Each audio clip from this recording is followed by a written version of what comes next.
Now, onto the global scene. Pope Francis says the world is lacking in peace and has called to the end of the senseless war in Ukraine. In his annual Christmas Day message from the Vatican, the pontiff remembered war-torn nations and countries ravaged by poverty and hunger, asking the world to intervene and assist in the spirit of Christmas. In his 10th Christmas Day address, since he assumed the papacy, Pope Francis spoke of a grave famine of peace. He singled out conflicts and humanitarian crises in the Middle East, Myanmar, Haiti, and the Sahel region of Africa.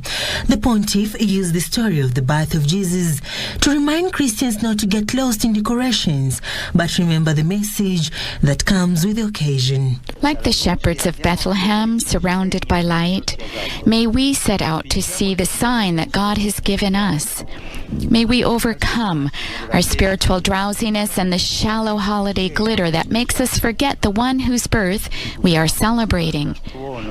Let us leave behind the hue and din that deadens our hearts and makes us spend more time in preparing decorations and gifts than in contemplating that great event, the Son of God born for us. Pope Francis noted that in a world sick with indifference, humanity should embrace and walk on the road of peace. Brothers and sisters, let us turn our eyes to Bethlehem and listen to the first faint cries of the Prince of Peace. Yes, for truly, Jesus is our peace, the peace that the world cannot give.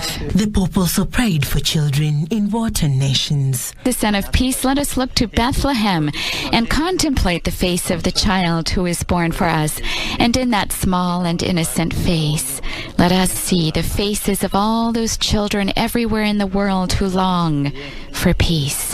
He called on those who hold political responsibility to commit to making food an instrument of peace and help countries in poverty and hunger. And let us think of all those, especially children, who go hungry while huge amounts of food daily go to waste. Despite the hard economic times coupled with unemployment, Christians have also been urged not to forget the orphans, refugees, the marginalized, and prisoners. Sarah Nairobi for Sunday Express.